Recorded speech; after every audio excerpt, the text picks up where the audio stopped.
Hello, નમસ્કાર સાહેબ. નમસ્કાર. ડેપો મેનેજર સાવરકુંડલાથી બોલું છું. હા બોલો. આપણે સાહેબ આ ₹5નો વધારો થયો છે એના માટે તમારી પાસે થોડીક માર્ગદર્શન જોતું હતું. હા બોલો. તો આ ક્યાં આધારે ₹5નો વધારો રાજ્ય સરકારે કર્યો છે? નહીં, એમાં કેવું છે, અમારો નિયમ હોય કે 3 મહિના સુધી કોઈ પણ ડાયવર્ઝન 3 મહિનાથી વધારે ચાલે ને, હા એટલે એના કિલોમીટરમાં જો વધારો થતો હોય, ભાડામાં વધારો, હા તો એ હા તમારે અમલવારી કરવી પડે. એમ નહીં, એવો પરિપત્ર કઈ રાજ્ય સરકારનો ખરો? હા, એટલે અમારા ડિવિઝન ઓફિસ એમને આવ્યું હોય ને કાગળ, એના આધારે ડિવિઝન એટલે બધું. જિલ્લા લેવલની ઓફિસ છે? હા, વિભાગીય એમ કચેરી. નહીં તો આમ એક સાઈડ તો ભાઈ એક તો બસ તો ડેપો એ તો પૂરી આવતી નથી, આમથી સીધી વહી આવે. અમરેલીથી આવતી હોય તો પોલીસ હા સ્ટેશન ઉતારે, આમ તો રસ્તો ચાલુ જ છે. હા, નહીં, એ આવલીમાં તો રસ્તો આવતી નથી. ત્યાં ટ્રાફિક જામ ન થાય ને એટલે જે તે સમય જયારે ડાયવર્ઝન આપ્યું ને ત્યારે જ નક્કી કર્યું હતું. આવતી ગાડીઓ પાયા પોલીસ સ્ટેશન અને હા, જાતી ગાડીઓ વયા રીધી સીધી જૂના બસ સ્ટેશન. એ તો સમજી ગયો, એ તો હું સમજી ગયો આખી વાત સાહેબ. હમ. પણ આ ₹5નો વધારો થયો એ તમને જિલ્લા ડેપો નિમણૂક આપે, તમને હા પત્ર હા, આપે? અમારો આ પત્ર હોય ને અમારો. એમાં કોણ છે અત્યારે જિલ્લામાં સાહેબ? ત્યાં છે કટારાબેન છે. કટારાબેન. એટલે એવો પરિપત્ર જિલ્લા જે લેવલના હા હા ડિવિઝન હોય એ જ કરીએ કેમ ને? હા હા. એટલે માટે પૂછું તો ₹5નો વધારો તો આમાં આ બાજુ રાજુલા વાળાને કેમ બે ને લાગુ પડે? બે બાજુ બે. તો રાજુલા સાઈડે કેટલો વધારો છે સર? એમાં એટલું જ છે, એકમાં કંઈક 6 કિલોમીટર વધે છે ને એકમાં 7 કિલોમીટર વધે છે. નહીં, આ તો આમ જનતાને તો હેરાન જ થવાનું. બસ સ્ટેન્ડ થી રિક્ષા હવે એનો બાંધી જો મારી 3 વાત સાંભળો, મહિના સુધી આવ્યો વધારો. આ તો 2 વર્ષ 3 વર્ષ સુધી હાલશે તો હા, એના પણ માટે એમ તો નહીં, પબ્લિક ને 3 મહિના આમ જનતાને સુધી તો હેરાન અમારે જ નો થવાનું. વધારો કરી શકીએ, એટલે 3 મહિના જો અમે એમને ચલાવ્યું ભાઈ તમે આચા છો સાહેબ, મારું એમ. કહેવાનું એમ છે આમ જનતાને તો ખોટે ખોટો માર પડે છે ને. અત્યાર સુધી 3 હા મહિના અગાડલું તો કાયમ હા, માટે અકાલવું જોઈએ. એમાં અમારું એવો એ તો અમે આગ્રહ છે, અમે અમારા એક જાગૃત નાગરિક અમે તરીકે જાણ કરું અમે તમને. અમારા નિયમોથી બંધાયેલા હોય ને ભાઈ.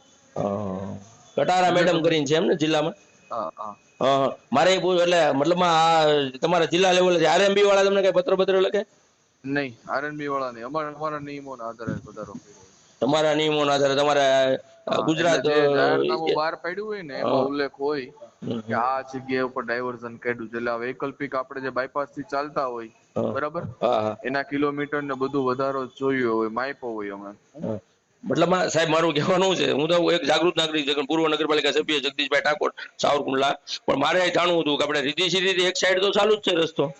નહીં, ત્યાં હજી અમને હાલવાની મંજૂરી નથી આપી, ત્યાં હજી નાના વાહનો માટે જ ચાલુ કર્યું છે. એમને અહીંયા નાના વાહનો માટે સારું કર્યું છે, પણ આમ હા, જનતાનો રોજનો હજારો પબ્લિક જો રોજે અમને અવરોધ. છૂટી, જો એક વસ્તુ સમજો જગદીશભાઈ, હા હા અમને તો અત્યારે એમ કહી દે કે ભાઈ તમે ત્યાંથી ગાડીઓ ચલાવવા માટે, એટલે અમે આ મિનિટે ચાલુ કરી દઈએ. એમ નહીં, અમારે એના તો માટે ઓલા બે, અમારી વાત જો 3 વર્ષ સુધી મારી વાત સાંભળો, હા આ અમરેલી ગાડી જાય તો તમને ખબર છે કે 2 ફાટક નડે, એક હા હા. જેસર રોડ નું બાયપાસ નું. અમારે એમ ટાઈમિંગ એમ વિખાઈ જાય નહીં, છે. અત્યારે એ તો હું સમજુ છું. આમ જનતા અત્યારે કેટલી બધી પરેશાન છે. જૂના બસ સ્ટેન્ડ એક તો તમે પોલીસ સ્ટેશન ઉતારો ને, તમે મારી વાત હમ સાંભળો, આમ હમ જનતા, હું જ એમાં જઈને આવ્યો હમણાં પમદી અમરેલી થી ઉતર્યો ને, હમ તો મારે હમ જવું હતું આદર્શની રોડે, તો ₹50 રિક્ષા વાળો લે. એક જણાને બરાબર. ₹50નો ઈ માર, તમારી એસટી ₹5નો માર આપે ટિકિટ માટે. એક તો બરાબર. એટલે અત્યારે તો પબ્લિક ને તો પીચાવાનું છે. હવે રોડ તો 3 વર્ષ સુધી આ ડાયવર્ઝન આવું બધું હાલશે, 3 વર્ષ નહીં, સુધી આવડો નહીં થાય. અમરેલી વાળો તો ચાલુ થઈ જશે, બરાબર. મવા અમરેલી વાળો હમણાં નહીં થાય ચાલુ. મવાર વર્ષ હોય પબ્લિક ને તો હેરાન જ થવાનું, રાજુલા જવું એને. હા, રાજુલા જવું એને એ રોડ લાગુ પડે. હા એમ નહીં, અત્યારે પબ્લિક આમ જનતાનો તો દરરોજનો ₹5નો માર પડે, અને એક તો રિક્ષા બાંધીને હવે ત્યાંથી આવે તોય પોલીસ સ્ટેશન ઉતારશે. તો અમારે તો પબ્લિક ને ₹100નો ફેરો થાય. ટિકિટ હા. તમારી અમરેલીની કેટલી છે? ₹30 કે ₹40 છે? કેટલી છે? હમ હમ કેટલી છે ટિકિટ અત્યારે અમરેલી? 42 રૂપિયા હા, છે. 42 છે. તો એ ₹42 અમરેલી તમે સાવરકુંડલા પકડો, હવે ઘરે પગવું ત્યાં અમારે બીજા ₹60 જોવે છે. સાચી વાત. એવું છે સર. જો હવે આના માટે એમાં કાંઈક તમે કાંઈક યોગ્ય નિર્ણય લે અને કાંઈક એના સરકારને માટે તો રજૂઆત. ડાયવર્ઝન ચાલુ થાય ને એ જ, એને સિવાય કઈ ન થાય. ડાયવર્ઝન તો હજી મને નથી લાગતું આ તમે કહો છો કે થઈ જાય અમરેલી રોડે રીધી અમરેલી સીધી. વાળું થઈ જશે એવું વાત થઈ મીટિંગ. અમરેલી એમાં કોણ એમાં કંપની કામ કરે એની જોડે વાત થઈ તમારે? ના ના, અમારે ત્યાં સંકલનમાં મીટિંગ હોય ને ત્યાં ચર્ચા. સંકલનમાં. ઓકે સાહેબ. તમારું શુભ નામ શું છે સાહેબ? VH નથવાણી. BS નથવાણી સાહેબ, હા. સાવરકુંડલા. ખૂબ ખૂબ આભાર સાહેબ તમારો. આમ જનતા અત્યારે હેરાન થઈ રહી છે, લોકો પરેશાન થઈ રહ્યા છે, એના માટે તમને કોલ કર્યો. આભાર, તમે એટલી ના વાત ના કરી મારી યારે.